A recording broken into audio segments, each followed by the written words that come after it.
उलझी हुई शाम को पाने की जिद कीजिए, दूर खड़ी मंजिल को पाने की जिद कीजिए। इस तूफानी समंदर में आते हैं तूफान बहुत, इसमें साहिल पर घर बनाने की जिद कीजिए, घर बनाने की जिद कीजिए।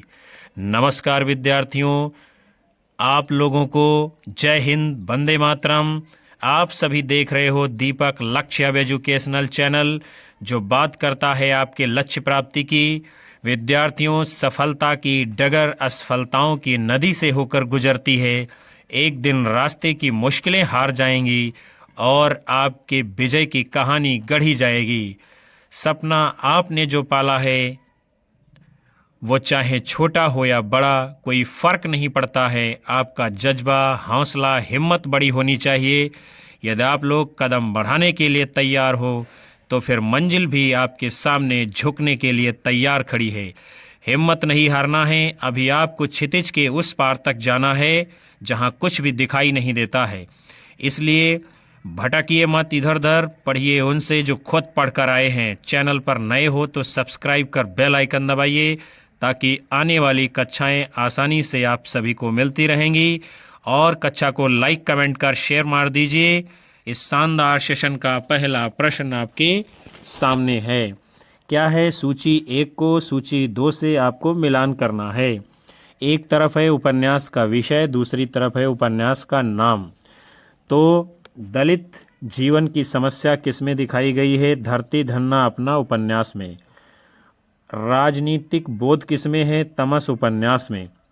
जीवनी परक उपन्यास कौन सा है? मानस का हंस। आत्मकथात्मक शैली में लिखा गया उपन्यास है शेखर एक जीवनी।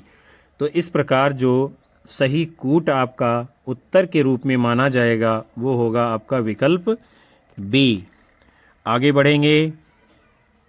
धरती धन्ना अपना, इस उपन्यास को किसने लिखा है? जगदीश चंद्र जी ने। तमस को किसने लिखा है? भीष्म साहनी जी ने। और मानस का हंस उपन्यास किसका है? अमृतलाल नागर जी का। शेखर एक जीवनी उपन्यास को किसने लिखा है? अज्ञे जी ने। भीष्म साहनी कृत तमस उपन्यास में राजनीतिक दलों द्वारा सांप्रदायिकता के लाभ का चित्रण किया गया है। मास्टर रामदास, नत्थू मेहता, हयात बख्श इस उपन्यास के प्रमुख पात्र हैं। अमृतलाल नागर के द्वारा रचित उपन्यास का नाम क्या है? मानस का हंस, जो गोस्वामी तुलसीदास के जीवन पर लिखा गया जीवनी परक उपन्यास है। अज्ञे के उपन्यास का नाम क्या है? शेखर एक जीवनी, जिसके प्रथम भाग का प्रकाशन 1940 ईस्वी में हुआ है और द्वितीय भाग का प्रकाशन कब हुआ है? 1944 ईस्वी में। आगे बढ़ते हैं। फिर आपका प्रश्न है सूची 1 को सूची 2 से मिलान करना है। यानी स्थान दिए गए हैं और उपन्यासों के नाम दिए गए हैं। कौन सा स्थान किस उपन्यास में दिखाया गया है? तो लाहौर किस उपन्यास में आता है? झूठा सच में। शिवपालगंज किसमें है? राग दरबारी उपन्यास में। और कान्यकुब्ज का जिक्र किसमें है? बाण भट्ट की आत्मकथा उपन्यास में। अमृतसर कहाँ है? ये उसने कहा था कहानी के अंतर्गत आता है। तो इस तरह जो सही उत्तर आपका होगा वो है आपका विकल्प ए इज आपका राइट आंसर होगा। आगे बढ़ते हैं हम लोग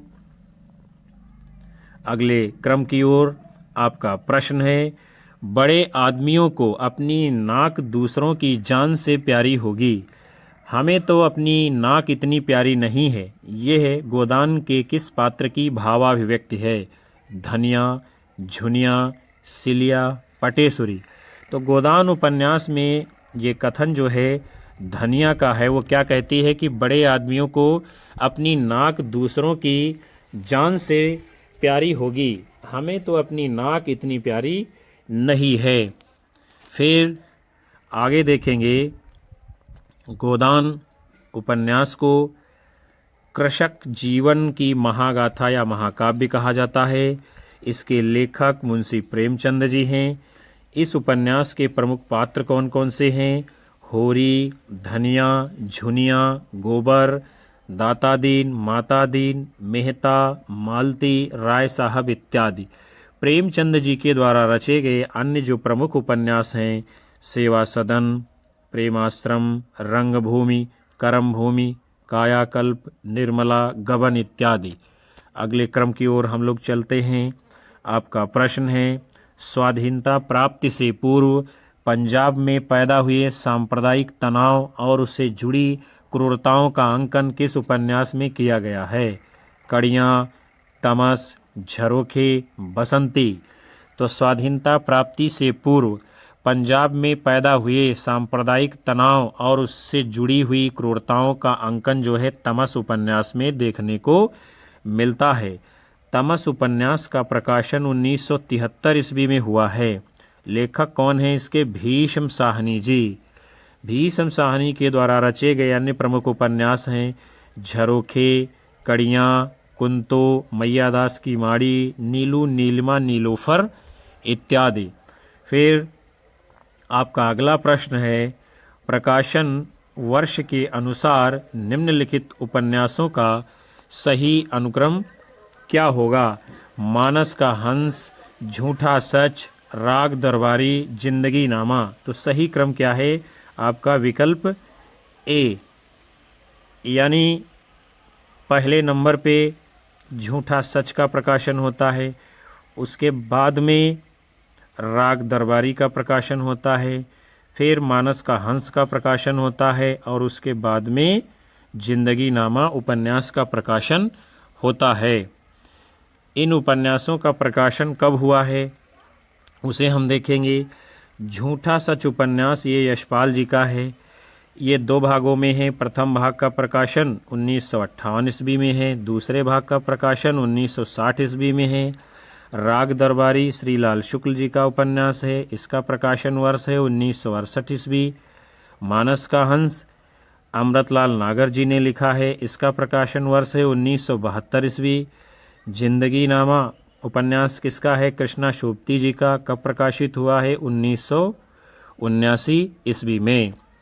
फिर आपका अगला प्रश्न है, क्या है?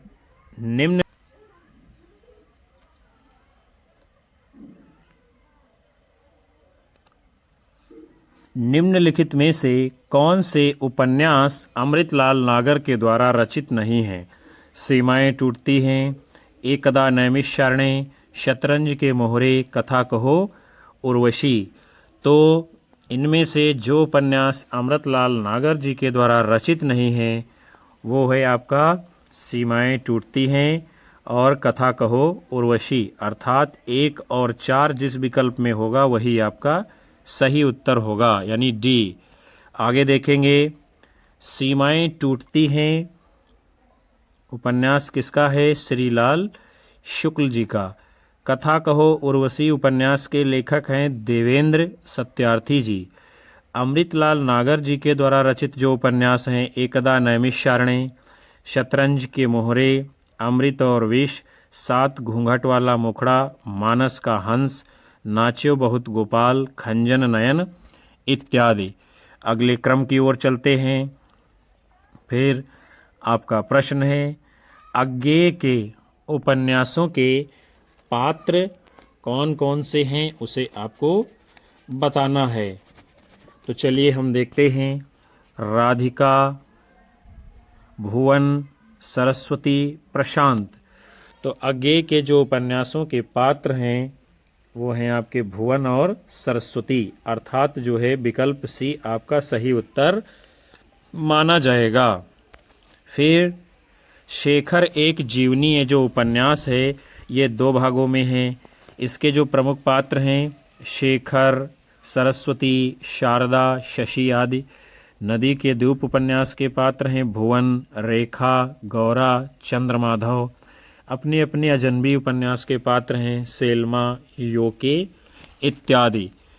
फिर चलेंगे विद्यार्थियों हम लोग अगले क्रम की ओर। आपका प्रश्न है, निम्नलिखित में से मैला आंचल उपन्यास के पात्र हैं? कमला, शहनवाज, सहदेव मिसिर, बलभद्र नारायण। और कूट के अनुसार आपको सही उत्तर देना है। तो जो पात्र मैला आंचल उपन्यास के हैं उनका नाम है कमला। और कौन है आपके? सहदेव मिसिर। अर्थात आपका उत्तर क्या होगा? विकल्प बी 1 और 3। मैला आंचल ये जो उपन्यास है इसको किसने लिखा है? तो आपके फणीश्वर नाथ रेणु जी ने। प्रकाशन कब हुआ है? 1954 ईस्वी में। ये किस प्रकार का उपन्यास है? आंचलिक उपन्यास है।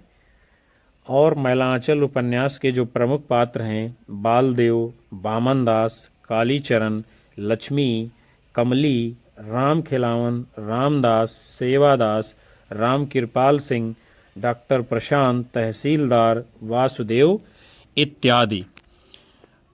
हम लोग चलते हैं अगले प्रश्न की ओर। यशपाल कृत झूठा सच उपन्यास के केंद्रीय विषय कौन कौन से हैं उसे आपको चिन्हित करना है, बताना है। विभाजन की त्रासदी, नारी की विवशता और शोषण, सांप्रदायिक दंगों की भयावहता, भारत छोड़ो आंदोलन। आप सभी को बताना है यशपाल का जो झूठा सच उपन्यास है उसके क्या केंद्रीय विषय रहे हैं। तो विभाजन की त्रासदी है ये, और सांप्रदायिक दंगों की भयावहता भी है, नारी की व्यवस्था और शोषण नहीं है, भारत छोड़ो आंदोलन ये भी विषय नहीं है। अर्थात 1 और 3 जिसमें होगा वही आपका सही उत्तर होगा। तो वो है आपका विकल्प बी इज राइट आंसर। आगे देखते हैं। यशपाल का जो झूठा सच उपन्यास है ये 2 भागों में प्रकाशित हुआ है। प्रथम भाग का प्रकाशन 1958 ईस्वी में हुआ है और इसका नाम क्या है? वतन और देश। दूसरे भाग का प्रकाशन 1960 ईस्वी में हुआ है और इसका नाम क्या है? देश का भविष्य। यशपाल जी हिंदी के प्रगतिवादी या मार्क्सवादी विचारधारा के उपन्यासकार हैं। इनके जो प्रमुख उपन्यास हैं कौन कौन से? दादा कामरेड 1941 ईस्वी, देशद्रोही 1943 ईस्वी, दिव्या 1945 ईस्वी, पार्टी कामरेड 1946 ईस्वी, मनुष्य के रूप में 1949 ईस्वी। आगे देखते हैं।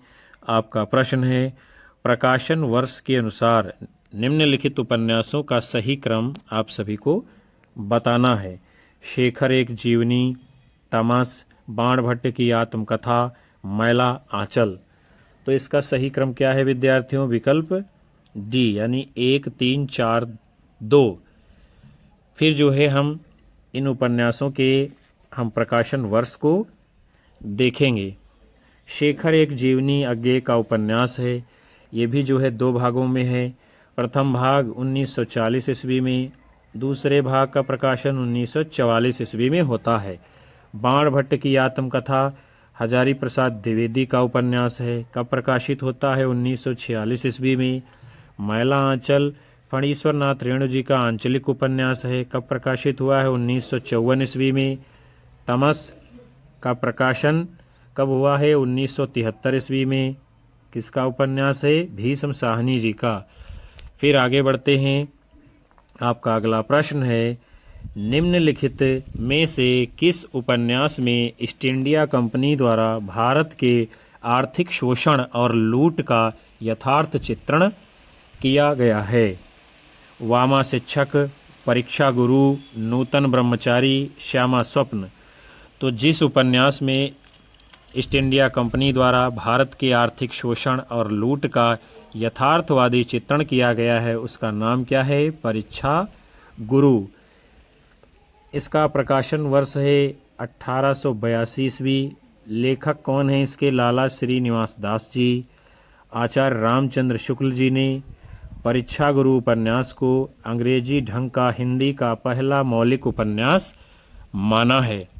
आगे देखते हैं। अगले क्रम में आपका प्रश्न है आचार्य हजारी प्रसाद द्विवेदी उच्च कोटि के समीक्षक थे, साथ ही उन्होंने एक उत्तम उपन्यास भी लिखा है, उसका नाम क्या है? इंदुलेखा, परीक्षा गुरु, कल्पना का आनंद, बाणभट्ट की आत्मकथा। तो जो उपन्यास हजारी प्रसाद द्विवेदी जी का है उसका नाम क्या है? बाणभट्ट की आत्मकथा।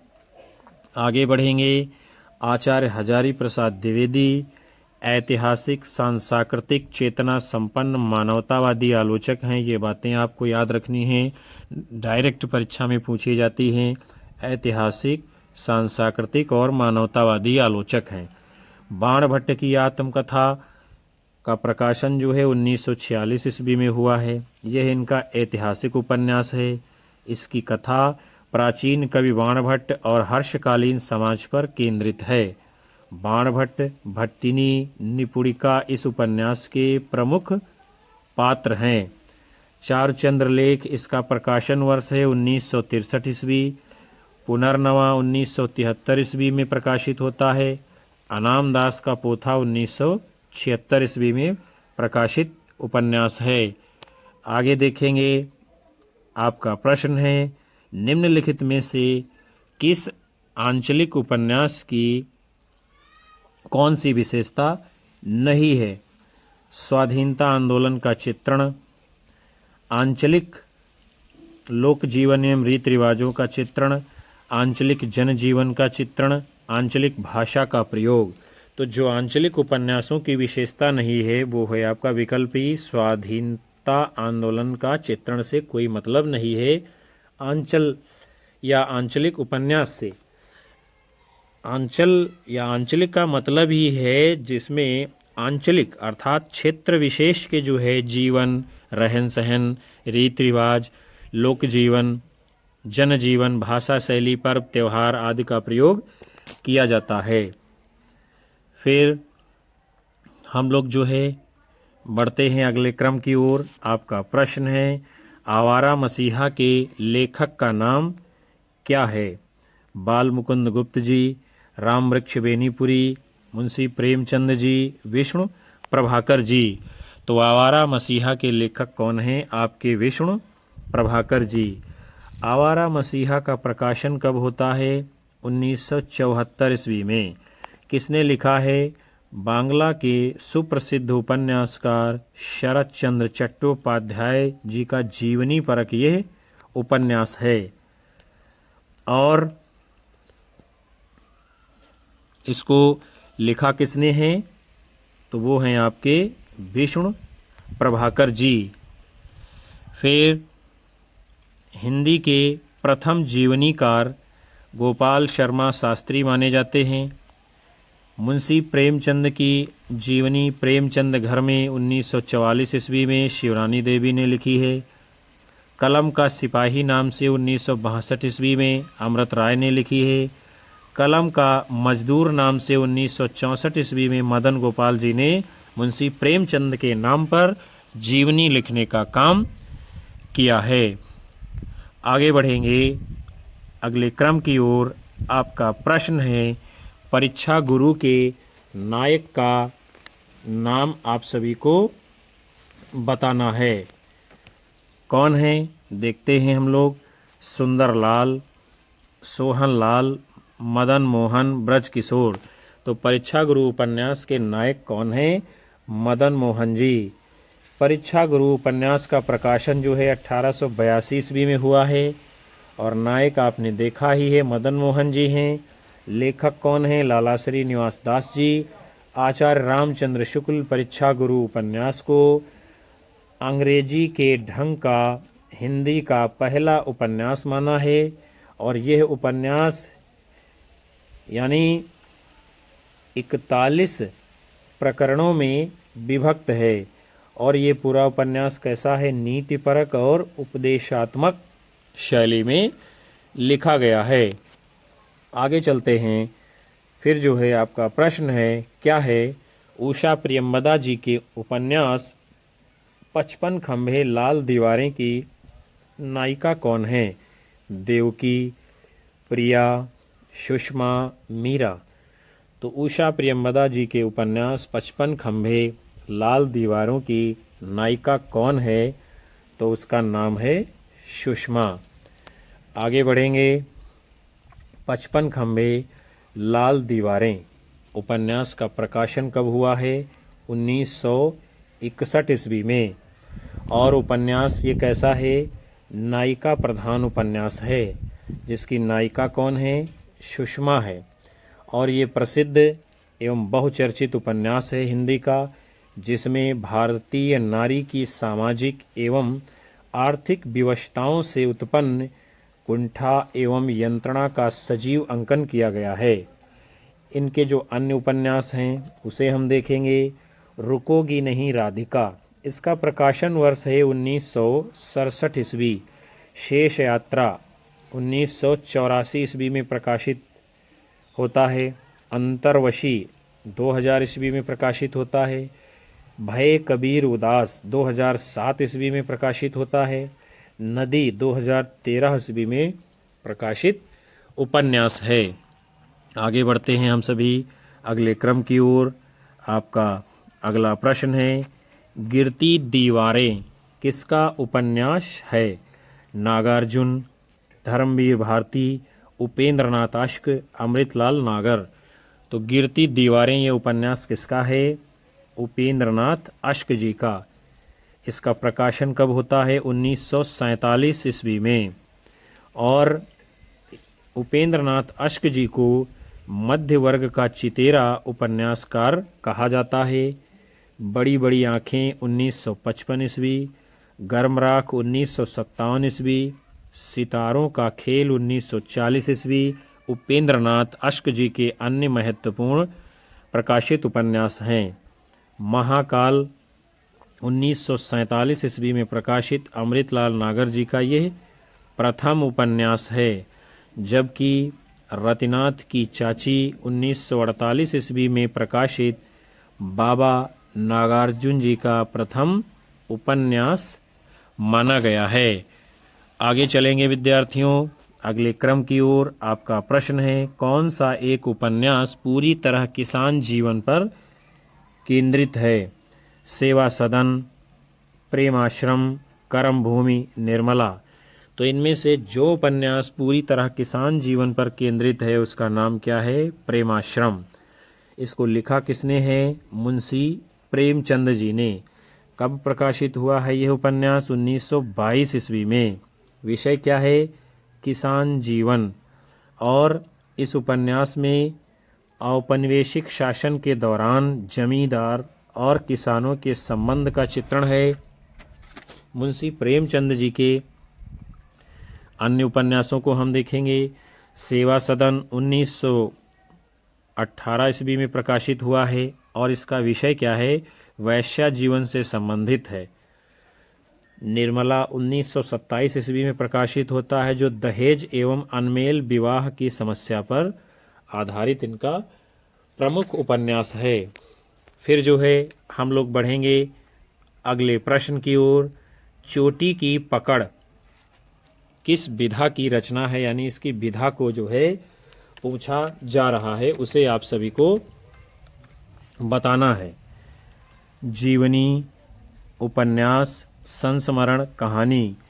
तो चोटी की पकड़ ये क्या है विद्यार्थियों?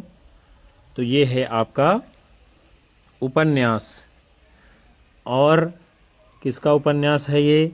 छायावादी कवि पंडित सूर्यकांत त्रिपाठी निराला जी का। और यह जो है यथार्थवादी परंपरा की रचना है। निराला जी के अन्य जो प्रमुख उपन्यास हैं, अप्सरा, अलका, प्रभावती, निरुपमा, कुल्ली भाट इत्यादि। फिर हम सभी चलेंगे अगले प्रश्न की ओर। क्या है आपका? सोया हुआ जल उपन्यास की विषय वस्तु निम्नलिखित में से क्या है? भिन्न भिन्न व्यक्तियों की कहानी, एक सराय में ठहरे हुए यात्रियों की एक रात की कहानी, सामाजिक विसंगतियों का चित्रण, काशी का इतिहास। तो सोया हुआ जल उपन्यास की विषय वस्तु कौन सी है इनमें से? तो वो है आपका विकल्प बी, अर्थात एक सराय में ठहरे हुए यात्रियों की एक रात की कहानी इस उपन्यास में प्रस्तुत की गई है। आगे देखते हैं। फिर जो है सोया हुआ जल, ये जो है इसका प्रकाशन कब होता है? 1954 ईस्वी में। किस प्रकार का उपन्यास है? यह जो है प्रतीकात्मक उपन्यास है।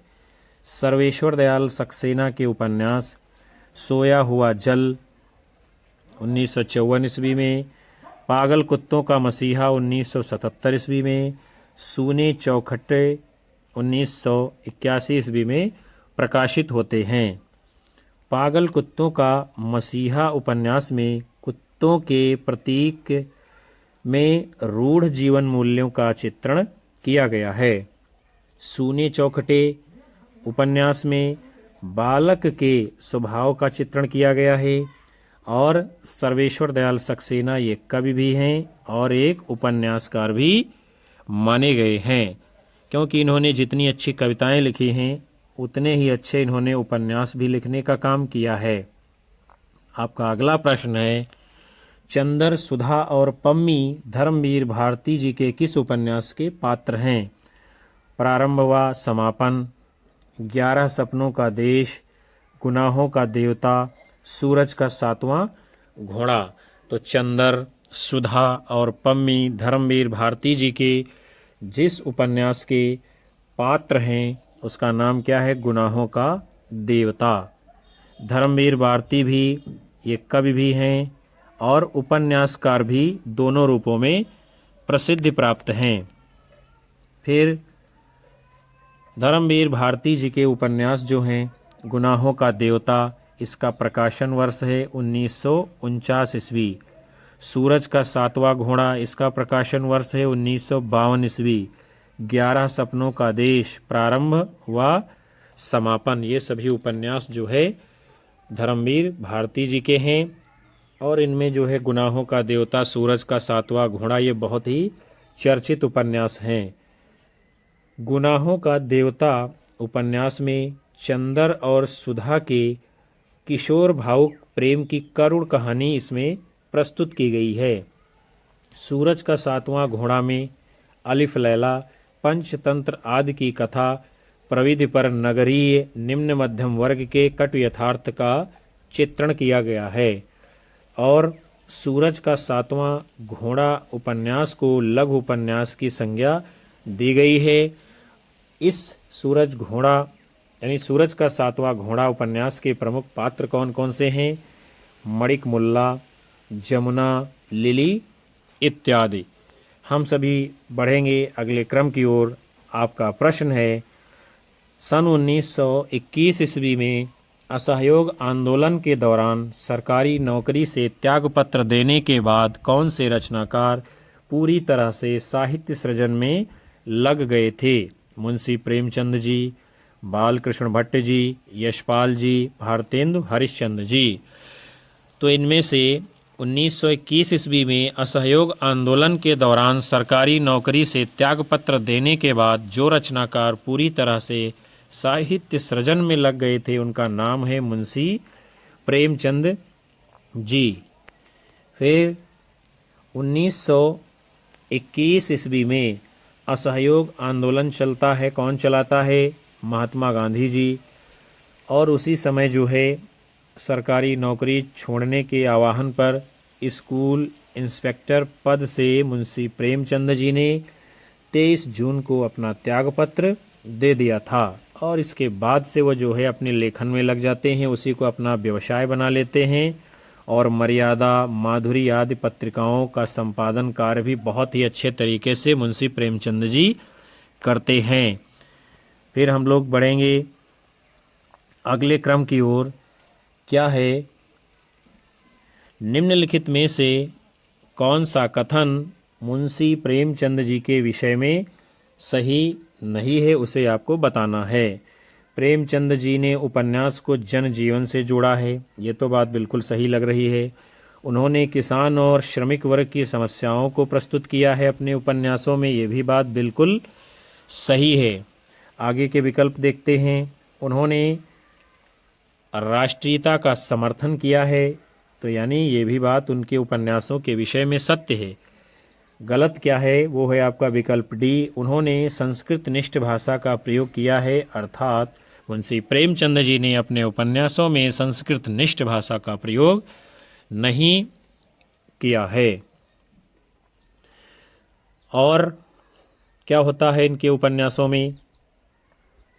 प्रेमचंद जी, पहली बात तो उर्दू से ये हिंदी में आए थे, यानी पहले उर्दू में लिखते थे और उनकी भाषा में उर्दू की चुस्त लोकोक्तियों मुहावरों के साथ साथ भाषा सहज, सरल, प्रवाहपूर्ण, मुहावरेदार और प्रभावशाली बन जाती है। तो कहाँ से उनकी भाषा में संस्कृत निष्ठता आ जाएगी।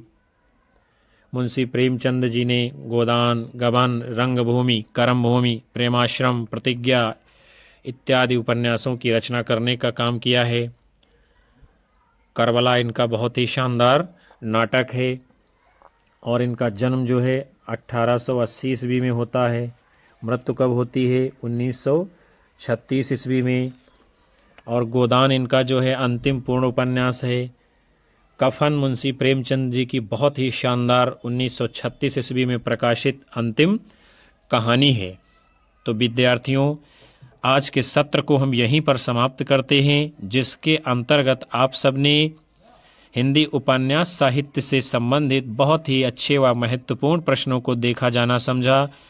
मैं उम्मीद करता हूं कि यह सत्र आपको पसंद आएगा और ये प्रश्न आपकी विभिन्न परीक्षाओं में पूछे जाएंगे।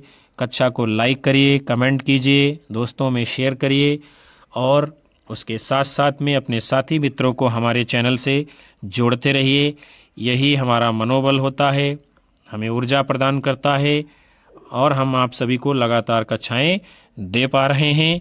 आप सभी को मिलेंगे पुनः अगली कक्षा में। तब तक के लिए नमस्कार, जय हिंद, वंदे मातरम, बाय बाय सभी को।